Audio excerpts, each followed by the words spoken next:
ఏడాది పాలనలో ప్రతి వర్గానికి న్యాయం చేస్తూ ముందుకెళ్లామన్నారు సీఎం రేవంత్ రెడ్డి. ఇందిరమ్మ రాజ్యంలో అర్హులందరికీ ఇండ్లు ఇస్తామన్నారు.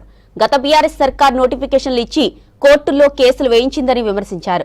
దేశంలో ఏ రాష్ట్రం ఏడాదిలోని 50,000 ఉద్యోగాలు ఇచ్చింది లేదన్నారు. ఇక రైతులు పండించిన ప్రతి గింజను ప్రభుత్వం కొనుగోలు చేస్తుందన్నారు సీఎం రేవంత్ రెడ్డి. గతంలో తాను తెలంగాణ హ్యాండ్లూమ్కు వీరాభిమానినని అన్నారు గవర్నర్ జిష్ణుదేవ్ వర్మ. ఇప్పుడు తెలంగాణ స్వయం ఉపాధి సంఘాలకు అభిమానినయ్యానన్నారు.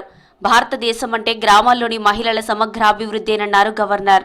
1,000 కోట్ల విలువ చేసే శిల్పారామంలోని 3 ఎకరాల స్థలాన్ని మహిళలకు అప్పగించామన్నారు CM Revanth.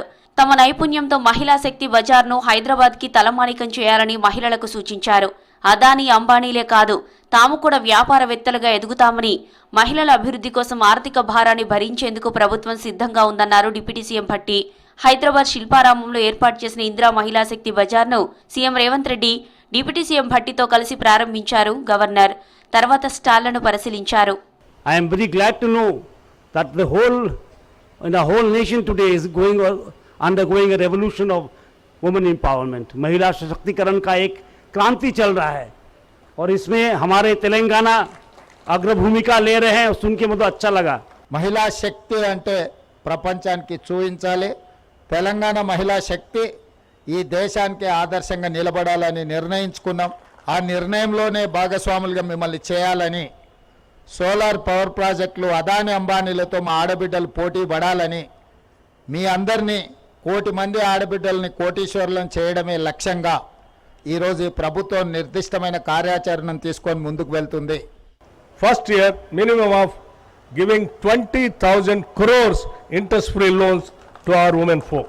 If you calculate it for the 5 years, it will reach minimum of 1,00,000 of crores.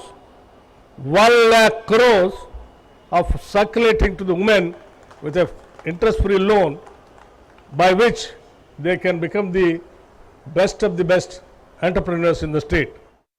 10 ఏళ్ల పాలనలో ప్రతిపక్షాలంటే శత్రువులన్నట్లుగా కేసీఆర్ వ్యవహరించారన్నారు సీఎం రేవంత్ రెడ్డి. గతంలో ప్రతిపక్ష సభ్యులు అధికార పార్టీని కలిసి అభివృద్ధి పనులు కోరేవారన్నారు. బీఆర్ఎస్ హయాంలో ఆ పరిస్థితి లేకుండా పోయిందన్నారు. కేటీఆర్, హరీష్ రావు చేస్తున్న తప్పులను సరిదిద్దాల్సిన బాధ్యత కేసీఆర్దేనన్నారు. హైదరాబాద్ లో ఇందిరమ్మ ఇళ్ల యాప్ లాంచింగ్ కార్యక్రమంలో పాల్గొన్నారు సీఎం రేవంత్. ఒక ప్రధాన ప్రతిపక్ష రాజకీయ పార్టీగా మీ విధానం ఏంది, మీ ఆలోచన ఏంది? అంటే ఈ ప్రభుత్వమే నడవద్దా? ఈ రాష్ట్రం అభివృద్ధి పదం వైపు తీసుకెళ్లాల్సిన అవసరం లేదా? రైజింగ్ తెలంగాణ రైజింగ్ అనే పదాన్ని మనం ముందుకు తీసుకెళ్లాల్సిన అవసరం లేదా? మీకు బాధ్యత లేదా? ప్రభుత్వం అంటే కేవలం 65 మంది కాంగ్రెస్ పార్టీ శాసనసభ్యులేనా?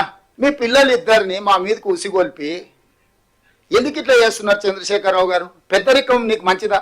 నిజమైన లబ్ధిదారుల కోసమే ఇందిరమ్మ ఇళ్ల యాప్ను తెచ్చామన్నారు సీఎం రేవంత్ రెడ్డి. అర్హులైన ప్రతి ఒక్కరికి ప్రభుత్వం ఇల్లు ఇస్తుందన్నారు. ప్రతి ఒక్కరికి కూడు, గూడు, గుడ్డ అవసరమని ఇందిరమ్మ ఆనాడే గుర్తించారని తెలిపారు సీఎం. పేదలకు న్యాయం చేయడానికి అవసరమైన అన్ని నిర్ణయాలు పారదర్శకంగా తీసుకోవాలన్నది మా ప్రభుత్వం యొక్క ఆలోచన. ఆ ఆలోచనలో భాగంగా మొదటి సంవత్సరము ప్రతి నియోజకవర్గానికి 3,500 ఇండ్ల కేటాయింపులో భాగంగా 4,50,000 ఇండ్లకు 5 లక్షల రూపాయలతోని పరిపాలన అనుమతి ఇవ్వడం జరిగింది. ఈ రోజు ఈ యాప్ ను ప్రవేశపెట్టడం ద్వారా లబ్ధిదారుల ఎంపిక ప్రక్రియ పారదర్శకంగా సరళీకృతంగా జరగడానికి అవకాశం కలిగింది.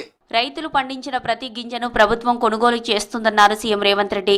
రైతులు ఈసారి 53 లక్షల మెట్రిక్ టన్నుల వడ్లు పండించారని చెప్పారు. రైతులంతా సన్న వడ్లే పండించాలని సూచించారు. హైదరాబాద్ ఐమాక్స్ హెచ్ఎండిఏ గ్రౌండ్స్ లో రవాణా శాఖ ఆధ్వర్యంలో జరిగిన ప్రజాపాలన విజయోత్సవాల్లో పాల్గొన్నారు సీఎం. తెలంగాణ గడ్డ మీద ఈ నేలలో పండిన ఒట్లే సన్న ఒట్లు పండించండి, తెలంగాణ సోన పండించండి. ప్రతి పేదవాడికి సన్న బియ్యం ఇవ్వడం ద్వారా రీసైక్లింగ్ బియ్యం మాఫియాను కూకటి వేళ్లతో పెకిలించి ఈరోజు పేదవాళ్లకు సన్న బియ్యం ఇద్దాం. అందుకే తెలంగాణ రైతాంగానికి నా విజ్ఞప్తి, సన్న ఓట్లే పండించండి. మీరు పండించిన ప్రతి గింజకు 500 రూపాయల బోనస్ ఇచ్చి కొనుగోలు చేసే బాధ్యత రాష్ట్ర ప్రభుత్వం తీసుకుంటుంది. మహాలక్ష్మి పథకంతో ఆర్టీసీకి పునర్వైభవం తీసుకొస్తున్నామన్నారు సీఎం రేవంత్ రెడ్డి. ఉచిత ప్రయాణంతో మహిళలకు ఆర్థికంగా మేలు జరుగుతుందని చెప్పారు. ఫ్రీ బస్తో ప్రతి మహిళ నెలకు 5 నుంచి 7,000 రూపాయలు సేవ్ చేస్తున్నారన్నారు సీఎం రేవంత్. ఈ వేదిక మీద నుంచి చెప్పదలుచుకున్న, ఉద్యోగం చేసే ఆడబిడ్డలకు, చదువుకోవడానికి వెళ్ళే ఆడబిడ్డలకు 5,000 నుంచి 7,000 రూపాయలు రోజుకు యావరేజ్గా 35 నుంచి 40 రూపాయలు ఆడబిడ్డలకు సేవింగ్ వస్తుంది. ప్రతి నెల ఒక్క ఆడబిడ్డ ఆర్టీసీ బస్సు కిరాయిల పైసలు 5 నుంచి 7 వేల రూపాయలు మిగులుతున్నాయంటే ఈ రోజు ఆడబిడ్డలు సంవత్సరం తిరిగే లోపల 1,00,000 రూపాయలు ఆదా చేసుకుంటారు. గత బీఆర్ఎస్ సర్కార్ నోటిఫికేషన్లు ఇచ్చి గాలి కొదిలేసిందన్నారు సీఎం. నోటిఫికేషన్ ఇచ్చి కోర్టుల్లో కేసులు వేయించిందని విమర్శించారు. తాము వచ్చాక అన్ని కేసులు పరిష్కరించి ఉద్యోగాలు భర్తీ చేస్తున్నామన్నారు. ఇప్పటి వరకు ఏడాదిలో ఏ ప్రభుత్వం 50,000 ఉద్యోగాలు ఇవ్వలేదని స్పష్టం చేశారు. ఉద్యోగాల భర్తీపై మోదీ, కేసీఆర్ చర్చకు సిద్ధమా అని సవాల్ విసిరారు సీఎం రేవంత్ రెడ్డి. మొదటి సంవత్సరంలో 55,143 ప్రభుత్వ ఉద్యోగ నియామకాలు చేపట్టి ఇంక్లూడింగ్ మీ డిపార్ట్మెంట్లో కారుణ్య నియామకాలే కాకుండా 113 మంది ట్రాన్స్పోర్ట్లో ఆఫీసర్స్ నియామకంలో 97 మంది నియామక పత్రాలు మీ ట్రాన్స్పోర్ట్ కార్యాలయంకి వచ్చి నేను ఇచ్చిన వాటితో సహా. సెక్రటేరియట్ తెలంగాణ తల్లి విగ్రహ ఏర్పాటు పనులను పరిశీలించారు ముఖ్యమంత్రి Revanth Reddy. CS Santhi Kumari, deputy CM Bhatti Vikramarka, మంత్రులు, అధికారులు సీఎం వెంట ఉన్నారు. ఈ నెల 9న సెక్రటేరియట్లో విగ్రహాన్ని ఆవిష్కరించనుంది సర్కార్. డిసెంబర్ 9 తెలంగాణకు పండుగ రోజని చెప్పారు రేవంత్. కార్యక్రమానికి ప్రతిపక్ష నేత కేసీఆర్తో పాటు కేంద్ర మంత్రులు కిషన్ రెడ్డి, బండి సంజయ్ను పిలుస్తామని తెలిపారు.